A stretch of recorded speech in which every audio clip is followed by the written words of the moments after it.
Now today we are going to talk about important questions of interference. And very first question is intensity distribution graph of Young's double slit experiment. अब intensity distribution graph को समझना है तो हमको याद करना पड़ेगा कि डबल स्लिट एक्सपेरिमेंट में दो स्लिट्स के सामने जो स्क्रीन थी उस पर क्या मिल रहा था हमको सेंटर पर एक मैक्सिमा मिल रहा था, उसके दोनों साइड में डार्क फ्रिंज मिल रही थी, यानी दोनों वेव्स सेंटर पर इक्वल पाथ चल के आ रही थी, इन फेज मिल रही थी और एक मैक्सिमा दे रही थी। लेकिन उसके ठीक बगल में दोनों पोजीशंस पर हमको मिनिमा मिल रहा था, क्योंकि वो दोनों वेव्स जब इस पॉइंट पर मिल रही थी या इस पॉइंट पर मिल रही थी तो लेमडा बाई 2 के पाथ डिफरेंस के साथ मिल रही थी। जो ये वाली वेव थी वो यहाँ पर चलने में इस वेव के कंपैरिजन में लेमडा बाई 2 कम चल रही थी, तो पाथ डिफरेंस दोनों के बीच लेमडा बाई 2 था और उसकी वजह से यहाँ पर वो डिस्ट्रक्टिवली इंटरफेयर कर रही थी और एक डार्क फ्रिंज मिल रही थी। और इसके ठीक बगल में हमें फिर से मैक्सिमा मिल रहा था, क्योंकि ये दोनों वेव्स इस पोजीशन पर जब मिल रही थी तो ये वाली वेव और इस वाली वेव के बीच में पाथ डिफरेंस यानी दोनों के चले रास्ते की लंबाई में लेमडा का डिफरेंस आ रहा था और उसकी वजह से ये यहाँ पर इन फेज मिल रही थी, कंस्ट्रक्टिवली इंटरफेयर कर रही थी। तो इस तरीके से हमें ऑल्टरनेट ब्राइट और डार्क फ्रिंजेस मिल रही थी। अब इसको हम ग्राफ के फॉर्म में कैसे दिखाएंगे, उससे पहले हम एक बार याद कर लेते हैं कि हमने पोजीशंस को कैसे लोकेट किया था। जो सेंटर फ्रिंज थी, ब्राइट फ्रिंज थी, उसको हमने ओरिजिन या जीरो पोजीशन कहा और साथ में जो ब्राइट फ्रिंज थी उसको नाम दिया सेंट्रल मैक्सिमा। उसके ठीक बगल में जो पहला मिनिमा मिल रहा था उसको हमने पाथ डिफरेंस लेमडा बाई 2 के साथ पोजीशन से जोड़ने के लिए याद किया था कि किस पोजीशन पर जीरो से D by D into path difference दूर ये मिनिमा होगा, इधर भी और इधर भी। कैसे याद किया था? D by D into path difference, यानी अगर आप मिनिमा की बात करें तो पहला मिनिमा आपको मिलता है लेमडा बाई 2 पर, दूसरा मिनिमा के लिए पॉसिबिलिटी ही लेमडा बाई 2 के टर्म्स में 3 लेमडा बाई 2 है, क्योंकि अगर 2 लेमडा बाई 2 होगा तो 2 कैंसिल हो जाएगा और पाथ डिफरेंस लेमडा हो जाएगा, यानी मैक्सिमा की सिचुएशन सेटिस्फाई होने लगेगी। तो आपको याद करने के लिए बिल्कुल भी परेशान नहीं होना है, आपको बस ये याद करना है कि लेमडा बाई 2 का अगला पॉसिबिलिटी 3 लेमडा बाई 2 है। तो पहला मिनिमा लेमडा बाई 2, दूसरा मिनिमा 3 लेमडा बाई 2, तीसरा minima 5 lambda by 2 and so on, यानी odd multiple of lambda by 2। और पाथ डिफरेंस की जगह अगर तुमसे स्क्रीन पर पोजीशन पूछे तो हम स्क्रीन पर पोजीशन सेंट्रल मैक्सिमा से लेंगे, यानी ये जीरो पोजीशन है तो यहाँ से d by D path difference, तो पहला minima d by D lambda by 2, दूसरा मिनिमा यहाँ से d by D 3 lambda by 2 दूर है, तीसरा मिनिमा यहाँ से d by D 5 lambda by 2 है। तो ये डिस्टेंस ये लिखी हुई है यहाँ पर, ये ऑर्डर्स मिनिमा के और ये पोजीशन। अब मैक्सिमा के टर्म्स में अगर बात करें तो सेंट्रल मैक्सिमा से पहला मैक्सिमा कितनी दूर मिलेगा? यहां से d by D path difference. अब पहले मैक्सिमा का पाथ डिफरेंस लेमडा, दूसरे मैक्सिमा का पाथ डिफरेंस 2 लेमडा, तीसरे मैक्सिमा का पाथ डिफरेंस 3 लेमडा।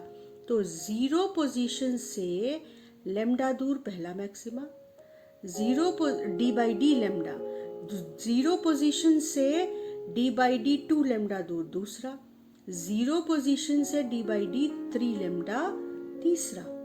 तो path difference into d by D आपको पोजीशन देगा।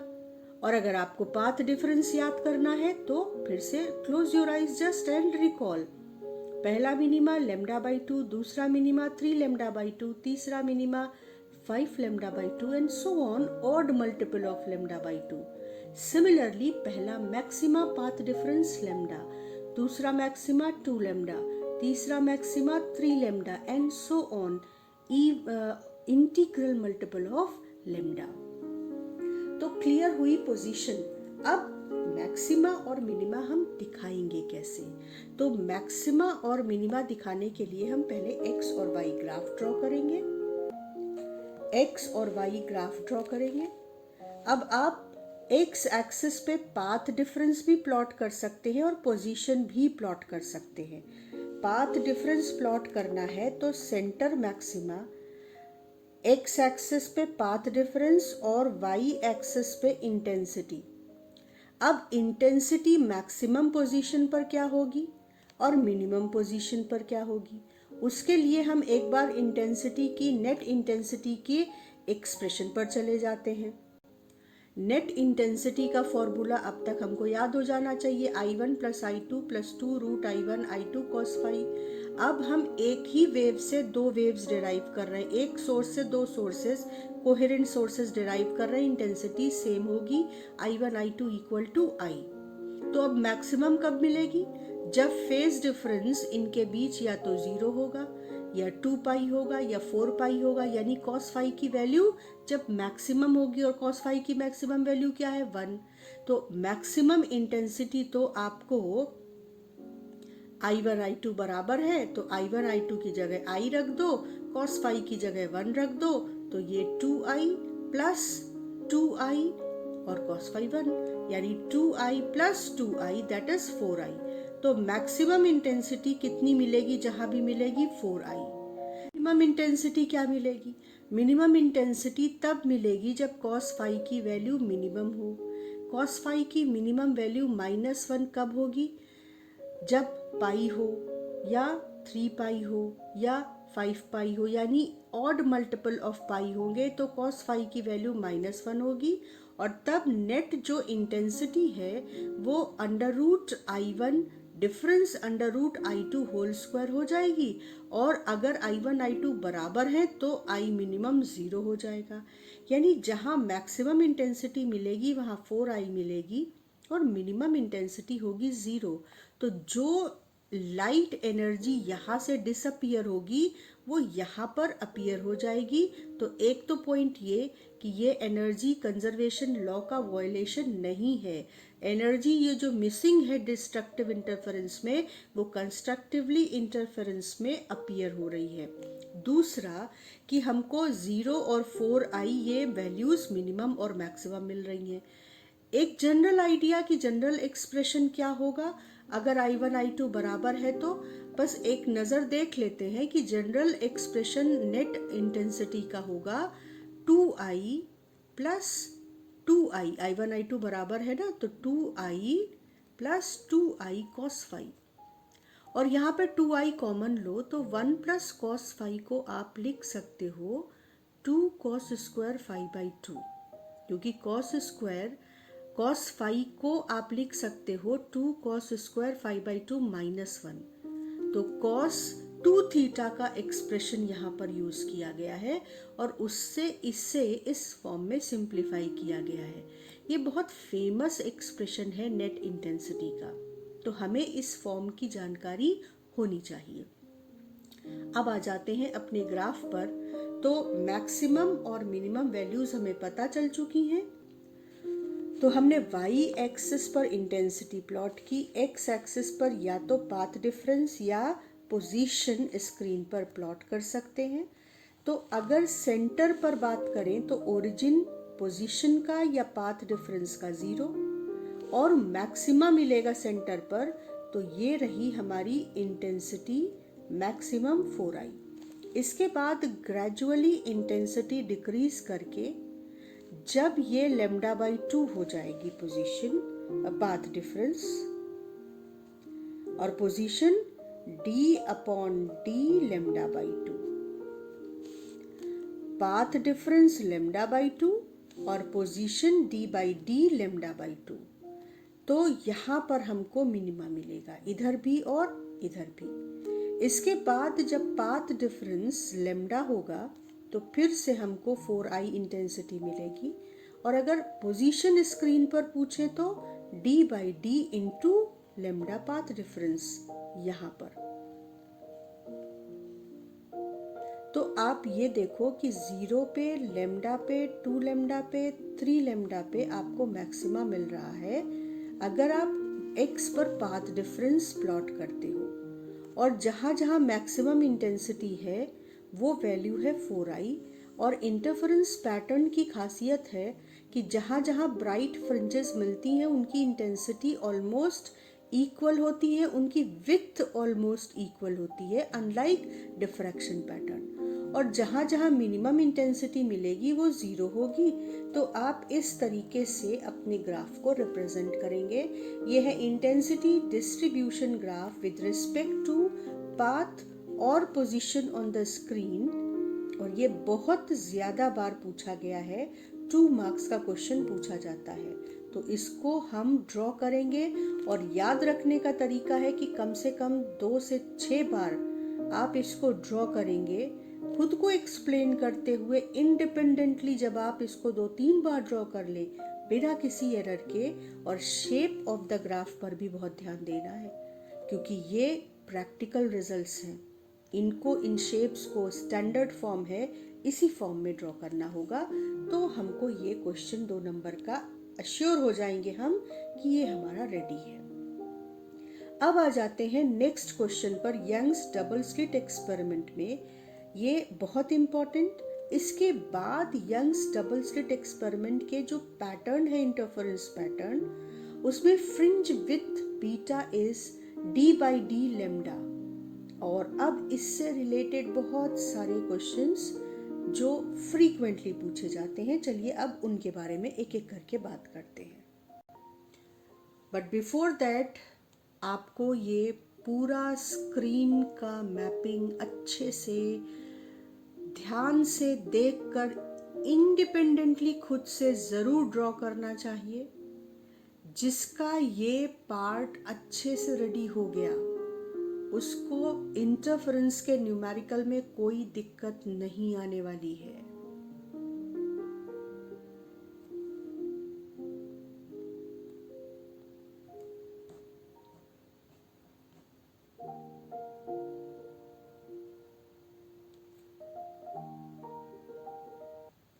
चलिए अब बात करते हैं फ्रिंज विड्थ के एक्सप्रेशन से रिलेटेड सारे क्वेश्चंस पर। तो ये क्वेश्चन जैसे बहुत बार पूछा गया है, हमें पता है कि यंग्स डबल स्लिट एक्सपेरिमेंट में हम मोनोक्रोमेटिक रे यूज़ करते हैं, एक वेवलेंथ की कलर डालते हैं। तो एक वेवलेंथ की कलर ब्लू भी हो सकती है, रेड भी हो सकती है, येलो, ग्रीन, कोई भी कलर हो सकता है। क्वेश्चन है, इफ ब्लू कलर से first we were using blue color, if blue color light is replaced with red color light, what will be its effect on interference pattern? Simple. Blue color's wavelength is lesser than red color's wavelength. So if you are using blue color initially and then you replace blue color light with red color light, that means the lambda is increasing. So if wavelength is increasing, then beta, in which lambda is a numerator, beta fringe width will also increase. So you can see it's quite simple question, but it has been asked in 3 years recently, and more than 3 times it is asked. Now come to next question. Next question is that if the two slits are brought closer to each other, that means small d, which is the distance between the two slits, that is decreased, then what will be effect on interference pattern? Right? Now simple, if d is decreased, small d is decreased, then beta will increase. Simple.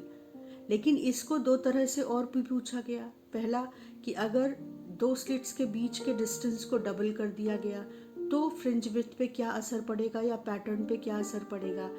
तो इस तरह के question में हम हमेशा initial और final दोनों case में फॉर्मूला लिखेंगे और फिर रेशियो निकालेंगे। Initially let the d, lambda and small d be the values, and finally we know that small d is doubled. So now final minus initial fringe width and you will see it comes to be 1/2, and the final fringe width is half the initial fringe width. So simply we will write that fringe width will be halved if separation between the two slits is doubled. इसी तरह से अगर question एक पूछा गया कि fringe जो slits हैं उनके बीच के सेपरेशन को तो डबल किया गया, लेकिन स्क्रीन और स्लिट्स के बीच के डिस्टेंस को हाफ कर दिया गया, तो फिर से हमने initially d lambda by d values ली और फिर स्क्रीन और स्लिट के बीच के डिस्टेंस को हाफ किया गया, तो डी को कैपिटल डी बाई 2 से रिप्लेस किया और स्मॉल डी को 2d से रिप्लेस किया, और अब हमने इससे जो फाइनल फ्रिंज विड्थ थी उसको इनिशियल फ्रिंज विड्थ से डिवाइड कर दिया, तो अपने आप देखो कि तुम्हें रिजल्ट मिल जाएगा. Final fringe width will be 1/4 times initial fringe width. Calculation बेटा क्रॉस चेक करते रहना. फाइनल माइनस इनिशियल करोगे अगर तुम, तो ये पूरा एक्सप्रेशन ये कैंसिल हो जाएगा और आपके पास फाइनल अपॉन इनिशियल 1/4 बचेगा. तो ये कैलकुलेशन सही है और आपको ये रिजल्ट मिलेगा. ठीक, तो ये दोनों क्वेश्चंस भी बहुत बार पूछे गए हैं. अब हम नेक्स्ट क्वेश्चन पर बढ़ते हैं आगे. If A screen is brought closer two slits, effect on the interference pattern is being asked. और अगर स्क्रीन स्लिट्स के क्लोज लाया गया मतलब डी डिक्रीज हुआ और कैपिटल डी डिक्रीज हुआ, इसका मतलब फ्रिंज विड्थ डिक्रीज कर गई, तो simply fringe width will decrease. अब यहाँ पर एक बात मेंशन करने वाली है कि फ्रिंज विड्थ दो तरह से आप एक्सप्रेस कर सकते हो. एक in the terms of distance और दूसरा in the terms of angle. तो एक बार रिकॉल करो कि फ्रिंज विड्थ कैलकुलेट करने के लिए, क्योंकि ये जो डेरिवेशन है ये भी अपने आप में बहुत इंपॉर्टेंट है. तो हमने फ्रिंज विड्थ को कैलकुलेट कैसे किया था? हमने दोनों स्लिट से इस पोजीशन पर जब वेव्स पहुंचाई थी तो हमने कहा था कि path difference D sine theta है, और जब path difference D sine theta है जहां पर ये दोनों जो वेव्स हैं ये इतने कम एंगल पर मिल रही हैं कि ये वेव और सेंटर से जो लाइन मिला रहे हैं इस पॉइंट को, ये सब एक दूसरे के पैरेलल मानी जा सकती, क्योंकि ये एंगल ज़ीरो है. और अगर ये एंगल लगभग ज़ीरो है और ये पैरेलल वेव्स मानेंगे तो हम एक वेव से दूसरी लंबी वेव पर परपेंडिकुलर ड्रॉप करें तो हमको पाथ डिफरेंस मिलता है. और path difference D sine theta को आप दो तरह से एनालाइज कर सकते हो. डी साइन थीटा मैक्सिमा के लिए, nth मैक्सिमा के लिए पाथ डिफरेंस एन लेमडा होना चाहिए. हमने जब ये कंडीशन रख दी तो अब देखो हम एक मेथड क्या अडॉप्ट करते हैं कि हम साइन थीटा की वैल्यू लिखते हैं एन लेमडा अपॉन डी, और फिर थीटा क्या है यहाँ पर? थीटा अगर ये लेमडा और लेमडा डी से बहुत छोटा है. आप जानते हो कि लाइट की वेवलेंथ बहुत बहुत कम है, 4000 से 8000 एंगस्ट्रॉम विजिबल रीजन पे बात कर रहे हैं हम, और स्मॉल डी 1 मिलीमीटर तो होगा, तो एंगस्ट्रॉम और मिलीमीटर. लेमडा अपॉन डी बहुत छोटा है, बहुत छोटा, तो साइन थीटा भी बहुत छोटा हो गया. तो sine theta is approximately equal to theta is approximately equal to tan theta. अब अगर आप सिर्फ एंगल के टर्म्स में रहने दो तो sine theta is equal to theta and theta can be written as n lambda by D. और अब फ्रिंज विड्थ कैसे निकालते हैं कि एंगुलर पोजीशन, यहाँ पर इसको ध्यान से देखो, अगर आप इस एंगल के टर्म्स में इसकी पोजीशन निकालो तो हम कहेंगे ये एंगुलर पोजीशन है, और अगर हम y के टर्म्स पे पोजीशन निकालते हैं तो हम कहते हैं कि पोजीशन डिस्टेंस के टर्म्स में है. तो angular position theta for nth bright fringe ये दी हुई है, देखो. तो n+1th ब्राइट फ्रिंज के लिए यहाँ n की जगह n+1 रख दोगे, तो फिर फ्रिंज विड्थ कैसे निकालेंगे? एंगुलर विड्थ कैसे निकालेंगे कि n+1th और nth फ्रिंज के बीच के सेपरेशन को ही तो हम एंगुलर विड्थ कहेंगे. तो एंगुलर विड्थ के लिए इसमें से इसको माइनस करेंगे तो आपके पास एंगुलर विड्थ आएगी lambda by small D. Angular width को देखो और सेम लॉजिक पर अब यहाँ पे जरा सा चेंज किया तो हमको डिस्टेंस के टर्म्स में भी फ्रिंज विड्थ मिल जाएगी। हमने यहाँ पर sine theta is equal to theta is equal to tan theta अगर रख दिया तो देखो d sine theta is n lambda, तो sine theta is n lambda upon d. अब साइन थीटा की जगह पर हमने टेन थीटा रख दिया क्योंकि थीटा छोटा है, और टेन थीटा को हम इस शेडेड ट्राइंगल से y अपॉन कैपिटल डी लिख रहे थे। ये डेरिवेशन हम ऑलरेडी कर चुके हैं, तो y upon capital D is equal to y upon capital D sine theta approximately equal to tan theta is y upon D, और साथ में ये इक्वल है एन लेमडा अपॉन डी के। तो nth पोजीशन ये और n प्लस वनथ पोजीशन लिखकर माइनस करें जैसे यहाँ किया था, तो हमको फ्रिंज विड्थ बीटा डिस्टेंस के टर्म्स में मिलती है।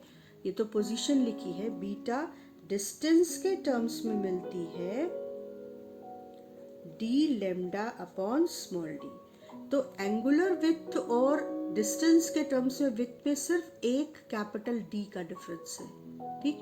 लेकिन इस डिफरेंस की वजह से इन दोनों में आंसर डिफर कर जाएगा। कैसे डिफर करेगा, पहले आप फॉर्मूला ध्यान से देखकर दिमाग में रख लो। अगर डिस्टेंस के टर्म्स में फ्रिंज विड्थ है तो D lambda upon small D, और अगर एंगुलर विड्थ है तो lambda upon small D, capital D missing है। तो क्वेश्चन कैसे चेंज होगा, आंसर कैसे चेंज होगा। If your screen is brought closer to the slits, capital D decrease करेगा। तो एंगुलर विड्थ तो लेमडा बाई डी है, यहाँ पे कैपिटल डी नहीं है, तो एंगुलर विड्थ पे कोई असर नहीं पड़ेगा। लेकिन अगर डिस्टेंस के टर्म्स में कहें तो कैपिटल डी डिक्रीज करेगा, तो डिस्टेंस के टर्म्स में फ्रिंज विड्थ डिक्रीज कर जाएगी, लेकिन angular width will remain same. तो क्या पूछा गया है इस पर हमारा आंसर डिपेंड करेगा। Now just observe all the questions which are very important for your board exam.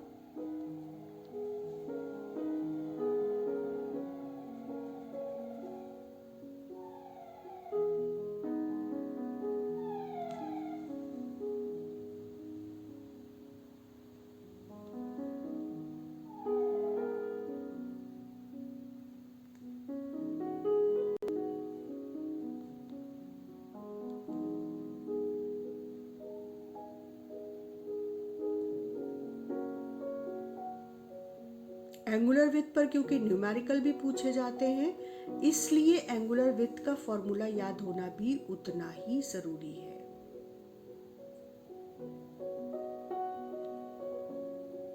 अब अगले क्वेश्चन पर आ जाते हैं। इसको हम एक बार पहले भी बात कर चुके हैं कि effect of on the pattern when slit width is increased. अगर विड्थ बड़ी कर दी जाए, स्लिट को थोड़ा सा वाइड कर दिया जाए, तो interference pattern, and the answer will be, now important is in a specific language the answer should be complete. Wide slit is group of number of slits and each fine slit will produce its own pattern which will overlap to produce poor contrast of the interference pattern. Right? Next question. If the whole apparatus of Young's experiment is immersed in water, then what will be effect on interference pattern? तो एक छोटा सा recall कि हमें पता है कि air में स्पीड और velocity of the light will be n lambda, और वाटर में n lambda in water. Divide किया तो एयर या वैक्यूम की स्पीड अपॉन मीडियम में speed is refractive index of water with respect to air, और ये इक्वल टू है एयर की वेवलेंथ अपॉन वाटर की वेवलेंथ। ये रिकॉल करना इसलिए ज़रूरी है क्योंकि हम भूलते हैं और इसलिए हम कई बार क्वेश्चंस को नहीं अटेम्प्ट कर पाते या सॉल्व नहीं कर पाते। तो refractive index of water with respect to air actually इस डिस्कशन से हो जाएगा wavelength in air upon wavelength in water. So wavelength in water याद रखो। अब ये पॉइंट इंपॉर्टेंट हो गया, ये डिस्कशन रिकॉल करो, लेकिन ये है याद करने लायक बात कि वाटर में वेवलेंथ हमेशा एयर से कम हो जाएगी, क्योंकि किसी भी मीडियम में लाइट की वेवलेंथ एयर में wavelength divided by refractive index of that medium, और refractive index of that medium, any medium will be always greater than 1। तो लेम्डा हमेशा किसी मीडियम में डिक्रीज करेगी। तो वाटर में वेवलेंथ एयर से कम है, और अगर लेम्डा डिक्रीज करेगा तो फ्रिंज विड्थ भी डिक्रीज करेगी। तो अगर क्वेश्चन पूछा जाता है तो हम कहेंगे if the whole apparatus is immersed, simply 2 lines. This discussion is just to recall your concept, but your answer should be in 2 lines. If lambda decreases, first you will say that lambda decreases.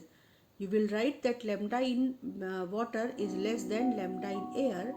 So when lambda of the light decreases in water, so fringe width will also decrease. Now next question is famous question. What will be effect on interference pattern if monochromatic source is replaced with white light? Specific answer: at the center we will get a bright fringe which will be white, because at the center all the wavelengths will meet in phase, so all colors will have its maxima there. But on both sides of the white fringe we will have colored fringes. Why? Because every wavelength will have its own interference pattern, and all the interference pattern for all the colors will overlap over each other, and we will have center white fringe along with the colored fringes on the two sides. So this is the specific answer, but here we need to analyze this case because इसमें छोटे छोटे कई सवाल बनते हैं। तो इस analysis को चलो देखते हैं। सेंटर पर सारी वेवलेंथ्स इन फेज मिलेंगी क्योंकि इक्वल पाथ ट्रेवल करके पहुंचेगी। तो सेंटर पर हर वेवलेंथ का मैक्सिमा बनेगा, तो टोटल इफेक्ट हो जाएगा सातों कलर्स का वाइट। तो सेंटर पर तो वाइट फ्रिंज मिलेगी, लेकिन फिर तुम उसके ठीक नेक्स्ट पॉइंट पर फर्स्ट मिनिमा की बात करो, तो फर्स्ट मिनिमा के लिए पाथ डिफरेंस क्या होना चाहिए? Lambda by 2। अब लैम्डा रेड की सबसे ज्यादा है और वॉयलेट की सबसे कम है, तो वॉयलेट की लैम्डा सबसे कम है, इसका मतलब है कि पोजीशन के लिहाज से सबसे पहले वॉयलेट का मिनिमा मिलना चाहिए। वाइट फ्रिंज के ठीक बाद आपको सबसे पहले वॉयलेट का मिनिमा मिलना चाहिए, क्योंकि वॉयलेट की लैम्डा सबसे कम है। वॉयलेट का मिनिमा मिलने का मतलब है कि वॉयलेट की एब्सेंस, और वॉयलेट की एब्सेंस है, पर वो रेड कलर का मिनिमा उस पोजीशन पर नहीं होगा, रेड कलर का मिनिमा उसके बाद मिलेगा। तो वॉयलेट एब्सेंट है लेकिन रेड कुछ कुछ प्रेजेंट है, तो यहाँ पर आपको क्या मिलेगा? रेड कलर मिलेगा। तो अगर आप देखें कि वाइट फ्रिंज के ठीक बाद आपको क्या मिलेगा, तो आपको रेड कलर मिलेगा, और फिर उसी लेम्डा की इंक्रीज के हिसाब से आपको मिनिमास मिलते जाएंगे। जिसका मिनिमा मिलेगा वो कलर एब्सेंट होगा, जबकि बाकी कलर्स का मिनिमा क्योंकि वहां नहीं होगा तो बाकी कलर के ट्रेसेस वहां पर मिलेंगे। तो ये एक एनालिसिस है जो हमको किसी क्वेश्चन में हेल्प कर सकती है। अगर क्वेश्चन पूछा जाए कि सेंट्रल ब्राइट फ्रिंज के ठीक बाद क्या मिलेगा, तो रेड कलर मिलेगा। तो ये पूरा डिस्कशन एक बैलेंस्ड लैंग्वेज में नोट्स के फॉर्म में मैंने लिख दिया है।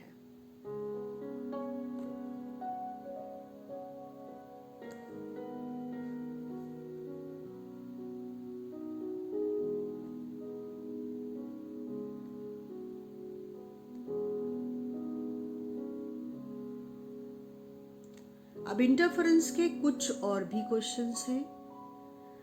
बोर्ड के जितने भी क्वेश्चंस हैं हम काफी डिस्कस कर आए हैं।